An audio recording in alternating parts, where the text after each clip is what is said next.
ఆ క్షేత్రం భూలోక వైకుంఠం. శ్రీ మహావిష్ణువు 108 దివ్యదేశాలలో మొదటిది. ప్రపంచంలో పూజలు అందుకుంటున్న అతిపెద్ద వైష్ణవ దేవాలయం. ఇది దేవాలయంగా పిలువబడే ఒక పెద్ద గ్రామం. ఆ అద్భుత దివ్యక్షేత్రం పేరే శ్రీరంగం. నమస్తే, నేను మీ సుధాకర్రావు. ఈరోజు మనము తమిళనాడులోని తిరుచునాపల్లికి 12 కిలోమీటర్ల దూరంలో ఉన్న శ్రీరంగ క్షేత్రానికి మన ప్రయాణాన్ని సాగిస్తున్నాం. శ్రీరంగానికి బస్సు మరియు రైలు సౌకర్యం కలదు. దగ్గరలో ఉన్న అతిపెద్ద ఎయిర్పోర్టు తిరుచునాపల్లి. తమిళనాడు ప్రజల జీవాధారమైన కావేరీ నది తీరన దీవిలో వెలిసిన దివ్యదేశం. తిరుచిరాపల్లి నుంచి శ్రీరంగానికి నేరుగా బస్సు సౌకర్యం కలదు. అయితే మనకు 12 కిలోమీటర్ల గను పట్టే సమయం సుమారు 50 నిమిషాల పైనే.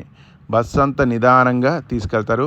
మేము సుమారు గంట ప్రయాణం అనంతరం మేము తిరుచిరాపల్లి నుంచి ఈ శ్రీరంగానికి అయితే చేరుకోవడం జరిగింది. 7 ప్రాకారాలు, 28 గోపురాలతో నిర్మితమైన అద్భుతం. యుగాల పురాణ ప్రాశస్త్యం కలిగిన దివ్యక్షేత్రం. చరిత్ర పుటల్లో ఎన్నో ఆటుపోట్లను ఎదుర్కొని కూడా చెక్కు చెదరకుండా నిలిచిన పుణ్యధామం. అదే మనం చూస్తున్న శ్రీరంగం.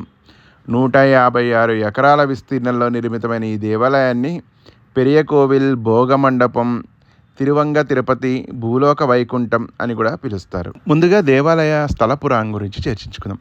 శ్రీ మహావిష్ణువుని బ్రహ్మదేవుడు నిత్య ఆరాధన కోసమై నీ మూర్తినివ్వు స్వామి అని కోరగా అప్పుడు శ్రీ మహావిష్ణువు ఆదిశేషువు మీద శయనించి ఉన్న విగ్రహాన్ని బ్రహ్మదేవుడికి వరంగా ఇస్తాడు. అంత బ్రహ్మదేవుడు దాన్ని సత్యలోకానికి తీసుకెళ్లి అక్కడ నిత్య పూజలు జరుపుతూ ఉండెను. కొంతకాలానికి సూర్యవంశరాజు అయిన ఇక్ష్వాకుడు స్వామిని భూలోకానికి తీసుకురావడానికై బ్రహ్మ గురించి ఘోర తపస్సు చేసి మెప్పించి తన రాజ్య రాజధాని అయిన అయోధ్యలో తీసుకొచ్చి పెట్టెను. అలా ఇక్ష్వాకుని నుండి శ్రీరాముని వరకు పూజలు అందుకుంది ఆ దివ్య విగ్రహం.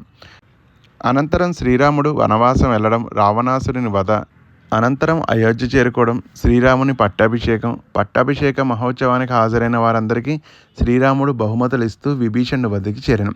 నీకేం కావాలో కోరుకోమనగా విభీషణుడు స్వామి నిన్ను వదిలి నేను ఉండలేను అని చెప్పగా శ్రీరాముడు తన నిత్యం పూజించే శ్రీ రంగనాథుణ్ణి విభీషణుడికి బహుమతిగా ఇచ్చెను.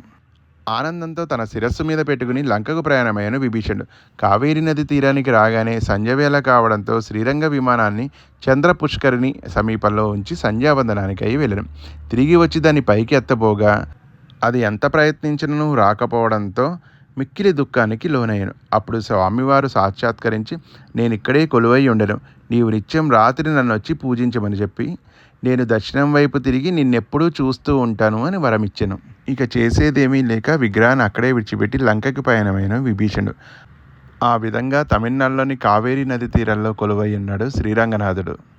ఇప్పుడు మనం చూస్తున్నదే బంగారు విమానం, ఇదే బంగారు గోపురం, ఇదే గర్భాలయం కూడా. నలుదిక్కులా 7 ప్రాకారాలతో 28 గోపురాలతో అద్భుతంగా ఉంటుంది ఈ దేవాలయం. చోళులు, పాండ్యులు, హొయసళ్ళు, విజయనగర రాజులు, చివరికి మదురై నాయకుల చేత అద్భుతంగా రూపుదిద్దుకున్న ఈ దేవాలయం ప్రపంచంలోనే అతిపెద్ద వైష్ణవ దేవాలయం.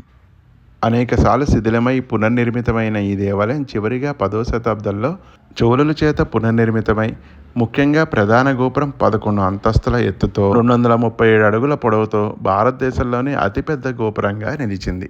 అయితే 13వ శతాబ్దంలో కాకతీయుల పతనానంతరం ఢిల్లీ సుల్తాన్లు దక్షిణ భారతదేశానికి దండయాత్ర చేశారు.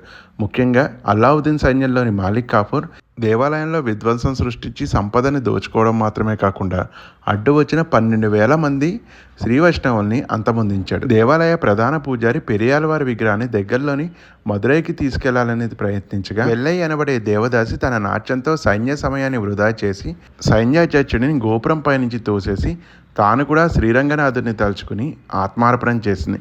ఆమె గుర్తుగానే అక్కడున్న గోపురాలన్నిట్లో ఆ గోపురానికి మాత్రమే తెలుపు రంగునేసి వెల్లై గోపురం అని పేరు పెట్టడం జరిగింది. ప్రస్తుతం మనం చూస్తున్నదే ఆ వెల్లై గోపురం. ఒక మహాభక్తురాల యొక్క ఆత్మ బలిదానానికి నిదర్శనంగా నిలిచిందే ఈ వెల్లై గోపురం. శ్రీరంగానికి వస్తే ఈ గోపురాన్ని కూడా తప్పకుండా సందర్శించండి. మేము ఇవన్నీ దర్శించుకుంటూ ప్రధాన దేవాలయం వరకు చేరుకునే లోపే రాత్రి అయిపోయింది. ఈ దేవాలయం చూడాలంటే మనకి మినిమం 4 గంటలైతే సమయం పడుతుంది. మనకు కనిపిస్తున్న ఈ ప్రధాన గోపురమే రాజగోపురం. దీన్ని విజయనగర రాజు అయిన అచ్యుతదేవరాయలు ప్రారంభించగా మధ్యలో ఆయన మరణించడంతో 400 సంవత్సరాల తర్వాత అహోబిలం మఠం వారు దీన్ని పూర్తి చేశారు.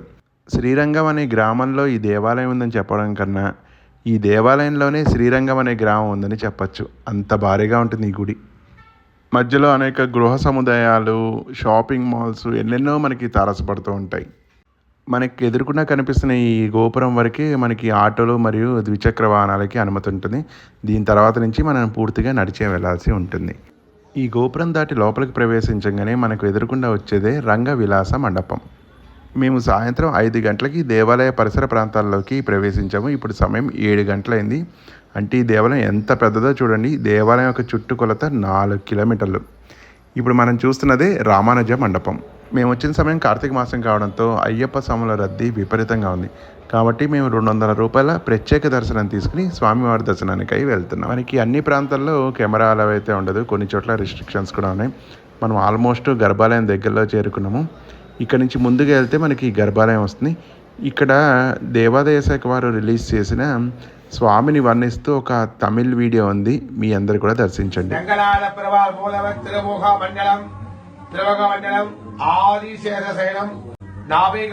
பிரம்மா தொப்பில் வழியா பிரம்மா பக்கத்துல மகாலட்சுமி திருவடி சேவை திருவடி பூமாதேவி 4 வேதங்களை காப்பாற்றி பெறுவார். மச்சவதார ஸ்தலம் மகாலட்சுமி தாயார் பிரம்மாவுக்கு 4 வேதங்களை உபதேசிக்க பெறுவார்.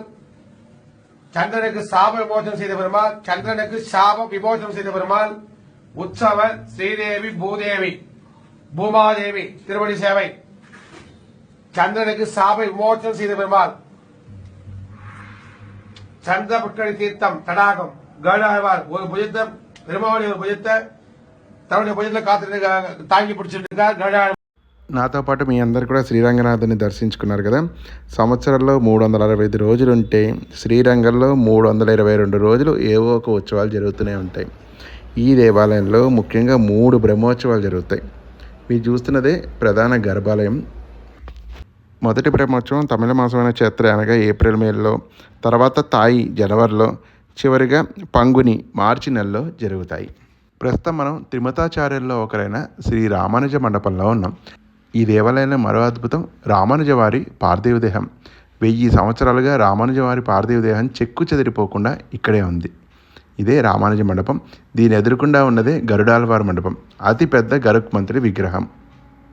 ఈ దేవాలయంలో ఉన్న భగవంతుడి యొక్క నగలు.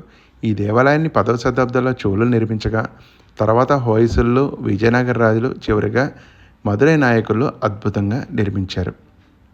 శ్రీ మహావిష్ణువుని భర్తగా భావించిన గోదాదేవి కూడా ఈ శ్రీరంగంలోనే మహావిష్ణువులో ఐక్యమైంది. మనం చూస్తున్న ఈ దేవాలయం ప్రపంచంలోనే అతిపెద్ద వైష్ణవ దేవాలయం మాత్రమే కాదు, ఇది యునెస్కో వరల్డ్ హెరిటేజ్ సైట్ కూడా. కావేరీ విరజాసేయం వైకుంఠం రంగమందిరం స వాసుదేవో రంగేశ ప్రత్యక్షం పరమం పదం విమానం ప్రణవాకారం వేదశృంగం మహాద్భుతం శ్రీరంగశాయి భగవాన్ ప్రణవార్థ ప్రకాశక. ఈ గొప్ప దేవాలయ చరిత్ర మీ అందరికీ నచ్చిందని భావిస్తూ, నాతో పాటు మీ అందరికి కూడా ఆ శ్రీ రంగనాథుడి యొక్క దీవెనలు ఉండాలని మనస్ఫూర్తిగా కోరుకుంటూ, ఓం నమో నారాయణాయ.